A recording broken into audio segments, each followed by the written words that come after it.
2021 was the year I finished a ton of my personal must-plays for my backlog, like Hollow Knight, Super Metroid, Bayonetta, Five Nights at Freddy's.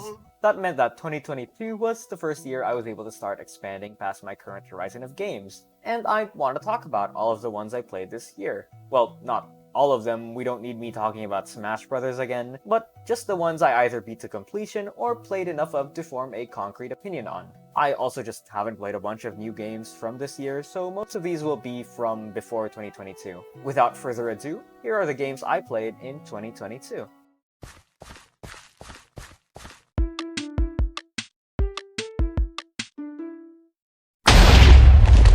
Before we really get started, I just need to speed through a couple of games that I can't say much about for various reasons. For example, Super Hot. Nothing bad about it, the concept makes for an interesting game. Its levels felt more like puzzles to solve rather than a shooting game, which made it unique. But it's a 3-hour-long game. Anything I could have said about it has been said by the rest of the internet. A similarly simple game was Vampire Survivors. Really strange for the internet to latch onto this one. I remember seeing the game and thinking there had to be some secret horror element or something crazy to the game for it to be this popular. But nah, what you see is what you get. It is admittedly addicting, feels a lot like a Flash game I'd play in the early 2010s, but it isn't anything noteworthy. Genshin Impact! I've already made a 40-minute video on this game, and I kind of want to make another one about the latest region, so for now, I'll just say Sumeru is such a big improvement on all fronts. Character writing, plot, music, exploration. The world has actual puzzles that are kind of fun, it's crazy! And that's not even mentioning the trading card game they added. This year, I finally played Fortnite because they added a no-build mode which turns Fortnite into a fun game. It was only a short 2-week period of me playing Fortnite a bunch, and I will admit, it was more fun because I was playing with my friends, not because of the game itself. Fortnite gets such a bad rep for no reason. Well, maybe there are reasons, but I'll always appreciate it as a super wacky battle royale that's fun to put on every now and then. And lastly, Multiverses, a game I'd love to talk more about, but I already made a video on it earlier this year, and the Asia servers aren't actually up, so I can't play the game yet. Huge bummer.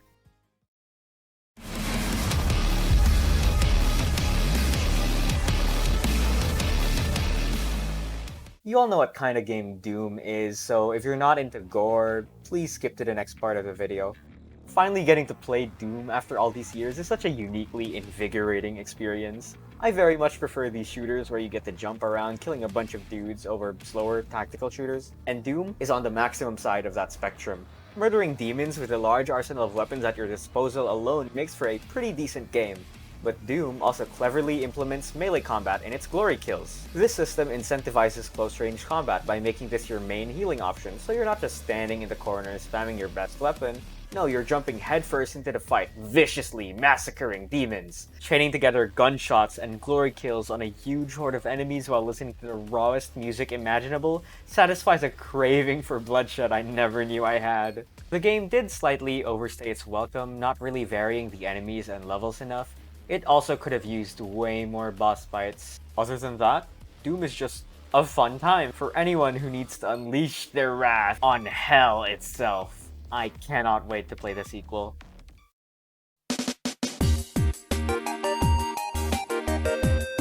I'm having trouble finding things to say about this game, not because it was forgettable or bad, but because I don't know how to describe it. I'm sure a lot of you have at least heard of Katamari Damacy before, but if not, you're probably confused as to what's being shown on screen, and that's exactly how I felt while playing the game. At first, you start out with this tiny little ball called a Katamari. You roll up small items, and it's really cool having this house as a playground.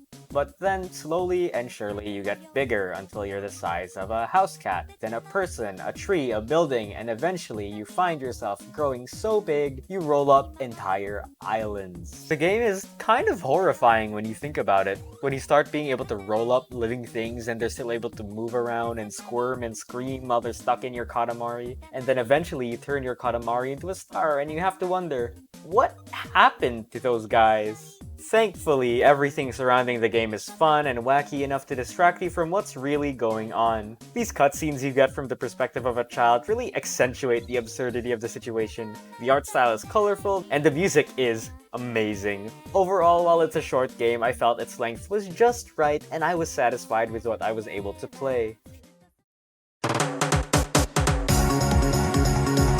I'm really not that into competitive games, but there is one I've put time and effort into trying to master, and that's Smash Brothers, so you can see why I really enjoyed Rivals of Aether. I haven't played too many other platform fighters, mostly this one, Multiversus, and Brawlhalla, but I think Rivals, gameplay-wise, is immaculate, exceeding even Smash Brothers at some points. I first bought this game because I thought the custom characters were cool. Props to all the workshop creators who are able to take these characters and concepts and execute them so well. But at the end of the day, I kept on going back to those original characters because the Rivals team is amazing at moveset design. The game takes the technical aspects of Melee and simplifies a lot of the inputs, which is a great decision in my book. But for those who may be disappointed in that decision, it makes up for it in the creative movesets and freedom in the game's combos. There are a lot of parallels to Melee movesets like Rano and Sheik, Clarin and Marth, Raster and Falco, but the Rivals team is able to take the core of what makes those original characters fun and remix them into new, unique characters. A lot of characters also place things on the stage, a concept which Smash has strangely never explored that deeply. Sylvanos leaves grass wherever it walks, which aids in both its movement and also serves as a trap. Daedalus can slide on his ice while charging an attack, but can also smash it and gain armor. Every Rivals character is centered around a similar gimmick or concept, though calling these gimmicks feels so disingenuous because they feel so natural to these movesets. This, along with each character having smooth and satisfying moves that lead into each other, makes each moveset feel coherent. I'm not great at all at creating my own combos, but in Rivals it just feels so natural and free. Massive props to Rivals of Aether for managing to stick out in a genre filled with clones of a game I really love.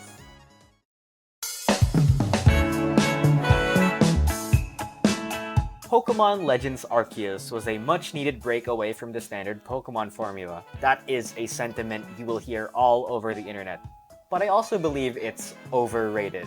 The internet's praises got me too hyped for this game. I did enjoy it, but they made it seem like it was Game Freak's magnum opus, you know, a return to Pokemon's greatness. And it's so upsetting because I can see where they're coming from. I can see that this game could be that masterpiece. Positives first. The gameplay is different from what we've seen from the franchise so far, and I mean that in a good way. The game encourages you to catch a bunch of Pokemon wherever you go, but unlike in Let's Go Pikachu and Eevee, where that whole formula felt tacked on to a game it wasn't designed for, Legends Arceus is built to make the act of catching a whole bunch of Pokemon fun. You have the ability to not only catch Pokemon outside of battle, but to approach them in various ways. There are different Pokeballs for certain situations, and not just like in the main series games where they have a higher chance to capture certain types of Pokemon. No, these Pokeballs act differently and are used differently. You can also throw food to lure Pokemon to certain places. You can place smoke to create your own hiding spots. You completely control the situation that you capture Pokemon in. The story and objectives are also built around catching more Pokemon. You're a researcher, so you gotta catch a bunch of guys to learn more about them, and filling out the Pokedex becomes your source of progression. Jubilife Village being the only town and it being so small means that the NPCs are a lot more developed and you feel more at place in this village. Weirdly common theme with Pokemon Legends Arceus actually. Whether coincidentally or not, the way they designed the game and the story helps to hide a lot of the limitations of the dev team. The low-res textures and overly saturated lighting blend into the painting-like art style. The barren landscapes and the fact that there's only one town is helped by the game being set in a past with a less developed human civilization. That does not mean, however, that those limitations aren't obvious still. The game fails at hiding that it is a product of Pokemon's rushed development cycles. I mentioned earlier that the landscapes were barren. They are still kind of interesting to go through, but only because there's a bunch of Pokemon to catch in it. But after spending a bit of time in each area, I lose all motivation to stay there and catch all the Pokemon because they're just so bare bones on their own. This is the first Pokemon game where I haven't completed the Pokedex because I just can't be bothered to stay in these areas. Additionally, you can kind of just feel that the devs weren't able to implement everything they wanted to, and they weren't able to polish the game to completion. There's a huge lack of trainer battles, a ton of technical issues, and the stupid music keeps cutting off whenever I run into a wild Pokemon. The music is so great, just let me listen to it, damn it! I can ignore a lot of these issues, but there's always just a constant thought in my head that this game wasn't finished. One design choice I really dig was how they made the game single-player focused. I hold the opinion that Pokemon is held back by having to balance between its campaign and PvP. And now that there isn't any PvP, they can go all in on making the campaign better. The game might be the most challenging Pokemon game yet, and it's not even that hard. Being able to see Pokemon way above your level gives this level of fear I've never felt in a Pokemon game before. Both trainers and wild Pokemon can gang up on your singular Pokemon. The fact that I'm surprised that my guys faint shows how easy the latest Pokemon games have been. Aside from difficulty, a ton of changes have been made to pre-existing mechanics. They reworked a bunch of moves like Stealth Rock so that you'd actually want to use them in the campaign, and the reworks they did to status effects like Freeze and Sleep, they really need to bring those to the mainline entries. The Strong and Agile style moves also add a neat layer of strategy that would not be balanced at all in PvP. It sounded like I gave the game a lot of praise, and that's because it does deserve it for finally pushing the Pokemon formula after 20 plus years. But in an open world setting, the locations being uninteresting is super detrimental to the experience, and there are just a lot of other areas that need polishing. I really hope to see them make more Legends games because a sequel could yield something exceptional. While we're on the topic of Pokemon, who's still playing Pokemon Go in 2022? Going back to this game after 6 years is jarring. I can't believe they actually added all the features they promised. There's gyms, trading, battling, and they have every Pokemon up until Gen 7. They even have a ton of missions to do, raids, Team Rocket for some reason. I heavily recommend going back to this game if you enjoyed it a lot when it first launched but got bored of it. I remember when I first played it, I had a big problem with the candy system. I hated sacrificing Pokemon I caught, and I was scared to evolve any of my Pokemon, because what if I got a better one right after? You're making a huge mistake approaching Go with the mindset you'd have approaching a regular Pokemon game. Playing this as its own thing made me enjoy the game a whole lot more. I'll definitely continue to play the games throughout the next year.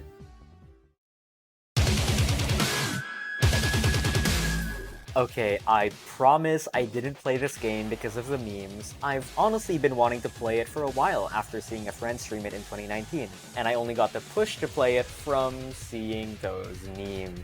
Anyways, this game is mad corny. You cannot play it if you're looking for a serious story. Where Rising shines is in its bizarre, insane characters. All of the bosses share their messed up philosophies and motivations. There's Monsoon and his memes. The DNA of the soul. Senator Armstrong. Making the mother of all omelets here, Jack. Can't fret over every egg. My personal favorite, though, has to be Jetstream Sam. I absolutely loved his rivalry with Raiden, and his boss fight taking place in this desert as the sun sets. It just feels like an old western showdown, except it's two sword-wielding cyborgs. The lyrics of the songs are so cheesy but so powerful. I think the game definitely could have been expanded on. I finished it in under 10 hours, and I would have loved to see more of its simple but satisfying hack-and-slash gameplay, even if it took me way too long to learn how to parry.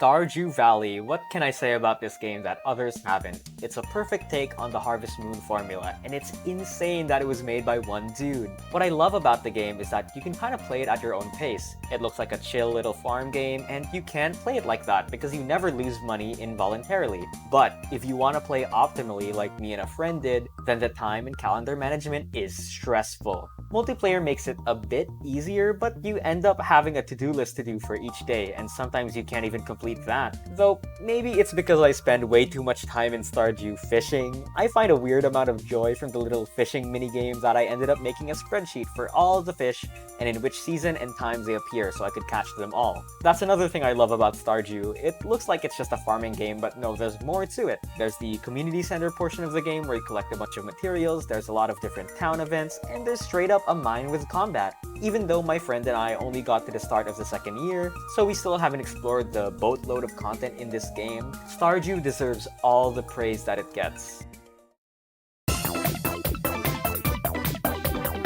I will be spoiling parts of the games that I feel are integral to enjoying Omori. This game also has a bunch of disturbing imagery, so if you want to avoid those, please skip to this part of the video. To get this out of the way, Omori is a quirky Earthbound-inspired indie RPG about depression, but it takes that formula and does it so well. The combat was the weakest part of the game for me, while the turn-based battles were unique, especially for an RPG Maker game. I never found the emotion system to be too impactful to battles. If I ever did use them, I would just spam the same strategy over and over again. The pure gameplay parts of the game got tedious a lot of the time, and I ended up just wanting to move on to the next story beat. Thankfully, it makes up for this in its charm. The game's humor totally fits my style. It's filled with a bunch of puns and stupid jokes, and I think the best way to describe it is to just show you this dog. That, along with the wacky characters and surreal situations those characters got into, and it made the dream portions of this game a delight. These places felt like what a kid would actually realistically want to escape to. What made Omori for me, however, were the real-world portions. The game cleverly switches back and forth between Omori's dream world and the real world, and you can see a lot of parallels between the two. It was cool seeing certain fictional characters or real people from Omori's world and realizing, oh, hey, this guy inspired this dream world character. The juxtaposition between Omori's dream world friends, inspired by how they were when he was younger, and their aged-up versions in the real world make you instantly feel how these characters were affected by Marie's death. Oh yeah, let's talk about that. I can't speak for any of the things depicted in this game. I mean, I don't think I've ever pushed my sister down the stairs. But my god, when it wants to be unsettling, it does that exceptionally well. At the start of the game, one of your friends, Basil, has a photo album, and you get to see all these cute little memories Omori and his friends made. Then much later on in the game, you start collecting photos out of order, and they seem to depict some horrific event. Photo by photo, you start to realize that Omori killed his own sister. And then you realize that this thing that's been following you the whole time was Marie's dead body, staring back at Omori. Oh, that gave me the chills. The story and characters really did carry the game for me. I would never play this game again because it is way too tedious and long. Though the charm did make up for that tedium during my first playthrough. I don't feel like I have much to say about Shovel Knight. It takes that tight feeling of classic era platforming gameplay and it polishes it to a T while maintaining its own identity. I kept trying to find comparisons between stuff like Mega Man, Mario Bros. 3, and Castlevania, but it honestly stands on its own, which a lot of these retro-inspired games fail to do.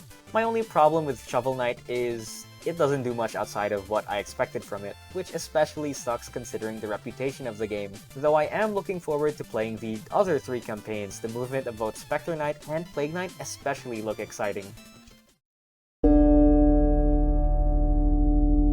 Inscryption is seriously one of the most unique games I've ever played. At first, it kinda just looks like some card game. The mechanics of said game were pretty fun to play around with. The game's mechanics are built on the idea of sacrifice, so you end up using the blood of your lesser cards to summon better cards. Whenever you upgrade a card, there's a chance it ends up being destroyed. Sometimes you even have to pull out your teeth to clutch out a game. That focus around sacrifice makes for very interesting strategies that you're able to employ. Honestly though, what really makes this game is its atmosphere.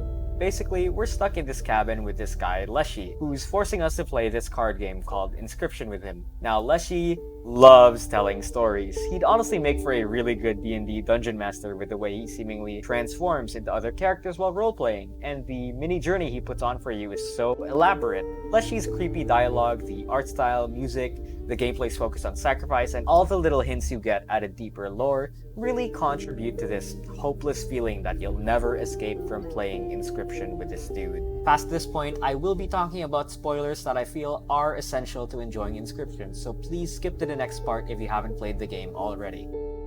I'm not into the ARG thing this game did. The first part of the game was so good, if it kept that up, this game would seriously be a contender for one of my favorite games, but after you find a way to escape Leshy's game, you step into this very tedious GBA-like RPG. It's not bad, but it's just such a letdown compared to what we experienced in Part 1. Part 3 goes back to Part 1's gameplay with some neat changes in mechanics, but the atmosphere is just completely gone. The story of the 4 scribes was kind of interesting, and the different variations of Inscryption they showed at the end were really neat, but that story was just not fleshed out at all because they had to focus on this card game YouTuber playing the haunted game of Inscryption. I wish they focused the story either around the 4 scribes or just Leshy, because making Inscryption some weird creepypasta game ruined the story. This game could have been a 10 out of 10, but sadly it just dips in the middle and never climbs back to its peak.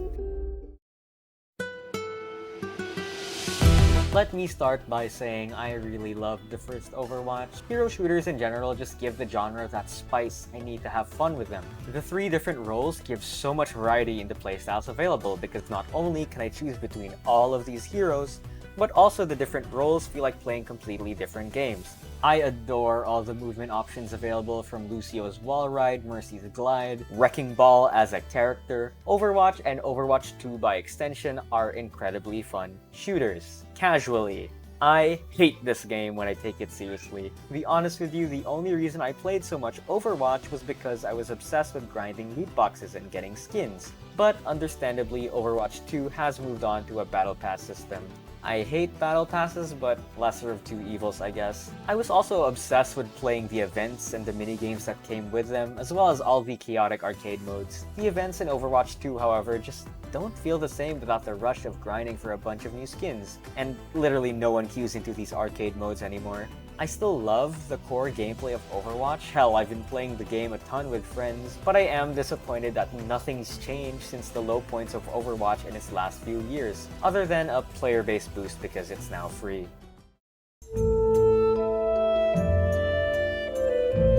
Ori is a game I would describe as good. I didn't see anything special with it other than the game feeling nice to control and the level design being competent. The combat was pretty boring, and the additional abilities Ori got didn't make up for the boring combat other than the bash being fairly fun to use. However, the gorgeous world and art style just kept me playing. I found myself utterly enchanted jumping around these environments, but while I was playing, I just had this overwhelming feeling of, it's fine. And when I checked the reviews after playing, I saw a lot of people praising the second game way more than the first. And that is exactly what this game felt like. I liked what I played, but it needed that sequel to take this base and turn it into something special.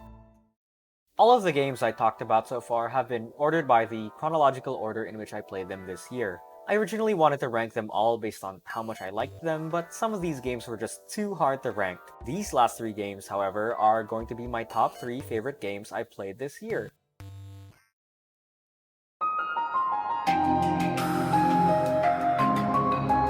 Here's my history with the Xenoblade franchise. I bought Xenoblade 2. It has a ton of faults, but I loved it. Then I bought Xenoblade X and never played it because my Wii U broke. I purchased Xenoblade Definitive Edition from the United States, and I got it from shipping after I bought and finished Xenoblade 3. So I never played the first one, though I do know a lot of stuff about it from Smash. I played Xenoblade Chronicles 3 expecting this cool crossover between the worlds of 1 and 2, and while it was a neat culmination of the Xeno franchises, what I ended up enjoying most about it were the characters. Let's talk non-story so I can at least get some things out without touching spoiler territory. The game absolutely pushes what can be done with the Switch. It's insane that they got these gorgeous and massive worlds to run on the tiny thing.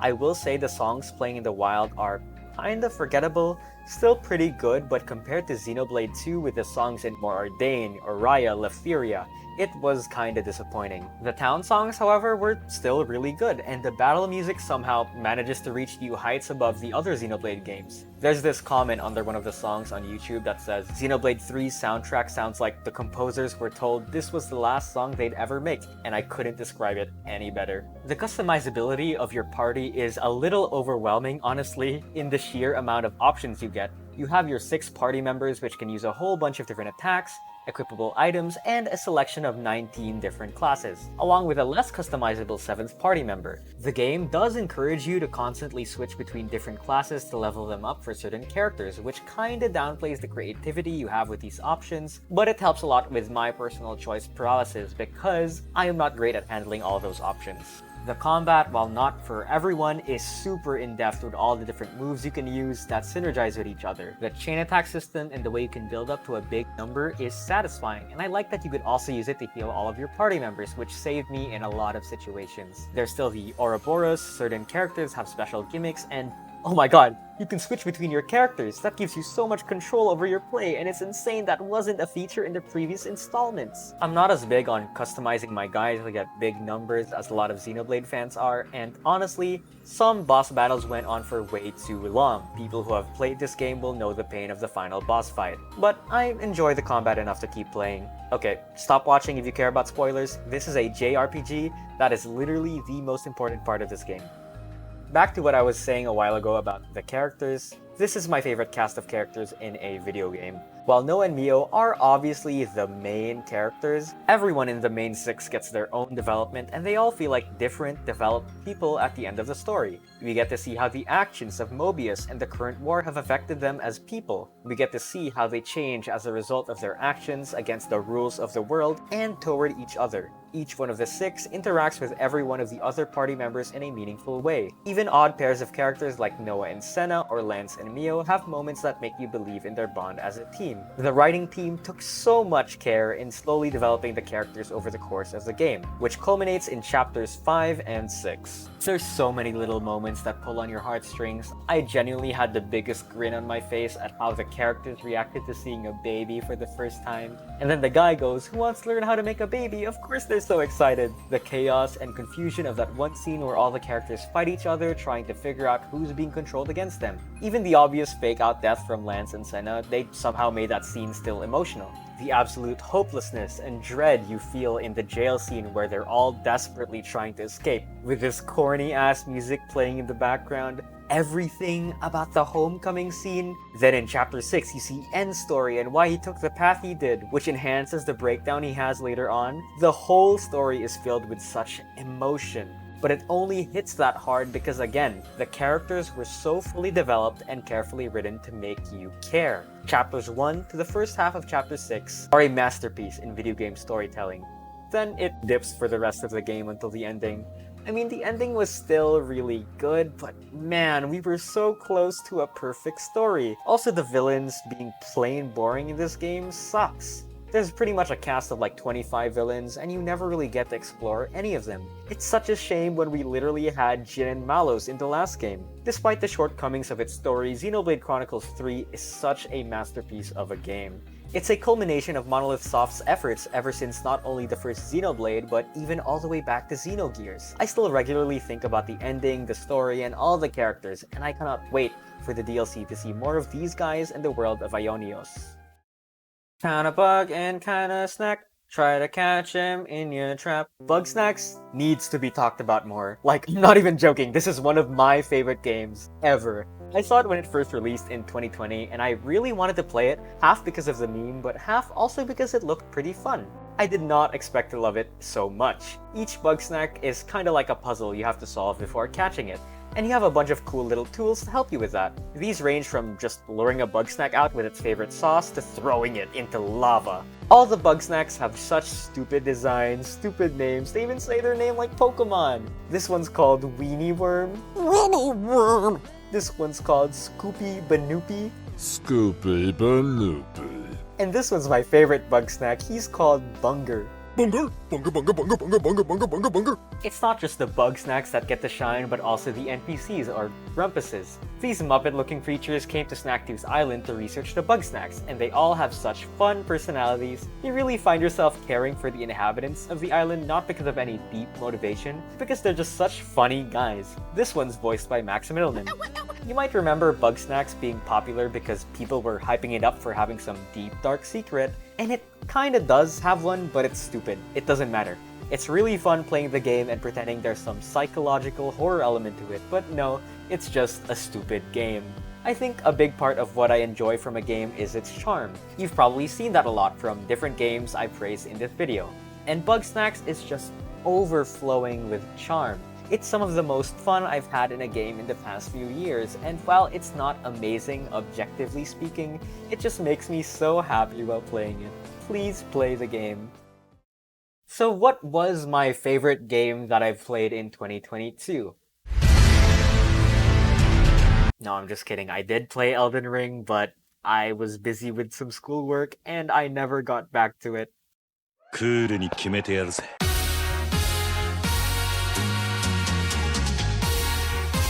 I am officially a massive Yakuza fan. This year I played through Yakuza 0 and Yakuza Kiwami, and I cannot wait to go play the other ones. All my friends are probably annoyed at hearing me talk about Yakuza all the time, but this is genuinely such a good series of games from the two I've played. I've heard about Yakuza for years now, specifically from all the memes it gets. You can guess the period of time I first got into Yakuza with that Toad cover I made of the song. I also kept seeing these gifs of these men celebrating their Friday nights. I wanted to know what was up with the Friday nights, and this game kinda just looked like a funky Japanese GTA, so I decided to buy it. Expectedly, I got an unnecessary amount of hours spent on minigames from karaoke to darts to kart racing to managing a cabaret club, but unexpectedly I got a really heartfelt story. I don't feel the need to go into spoilers to talk about how good the story is because I don't really have much to say about it to begin with, other than it's really good. I just adore the use of Kiryu and Majima's campaigns and how they seamlessly connect at the end of the story. The characters hit a good balance of wacky and serious, and the game similarly knows when to tone down the comedy for those serious emotional moments. So, what have I told you? After praising the main story, the side quests were just as, if not more entertaining than the main story. In this one, I infiltrate a cult. In this one, I chase a thief who stole a video game from a thief who stole a video game from a thief who stole a video game from this kid. In this one, I train a woman how to be a dominatrix. You just get in all these crazy, surreal scenarios, and it's so fun seeing how both protagonists deal with them. Yakuza Kiwami deserves similar praise. It keeps the same level of quality in the sub-stories and minigames, but it is a bit jarring to go from 0, which came out in 2015, to this game, which is a remake of the very first Yakuza. The gameplay is kind of bare bones and the story isn't as good as Zero's, but it still kept me on the edge of my seat. You might have noticed I stopped talking about Yakuza 0 without even touching on the gameplay, and that's because I'm not the biggest fan. I mean, I do like the combat. You get so much variety from the different styles you can learn and all the moves you have. The different animations on the heat actions especially add to the spectacle of the fights. My problem is that there's just so many of these fights and they tend to feel repetitive at some points. This is why I'm afraid to go through all the Yakuza games because I know the combat is very similar throughout the series. So I've been spacing out my playthroughs of the games and not binging them. But again, I still find the combat enjoyable. If the series can keep up this level of quality throughout, I cannot wait to see what happens with Kiryu and Majima, and even finally move on to Like a Dragon and see what's up with Ichiban. Ranking Kiwami separately from 0, I would rank it as number 6, which is still pretty good considering I've played around 20 games this year. It's just that 0 comparatively is a masterpiece. It is now my 4th favorite video game of all time. And those were most of the games I played through in 2022. Of course, I'm not gonna talk about all of them. I'm not gonna talk about the 5th new Minecraft server I made with friends. Mambo Jumbo! I'm not gonna talk about that one time I played Switch Sports at a friend's house, and I'm not gonna talk about the short period of time my friend got me addicted to Clash of Clans again. They're still going at it. I heavily enjoyed most of the games I got to play this year. Being able to see a broader variety of games because I'm finally jumping out of my little Nintendo circle has been a great experience. And I'm proud that I've been getting better at beating all the games I purchase. Out of all the Steam games I bought this year, only 2 are unfinished. You'll notice I rarely bashed on any of the games I played, and that's because 1, I tend to play games I'll probably like, and 2, I just enjoy most games. So what am I going to be playing next year? But of course, instead of playing half of those games, I'll be continuing to play Genshin Impact.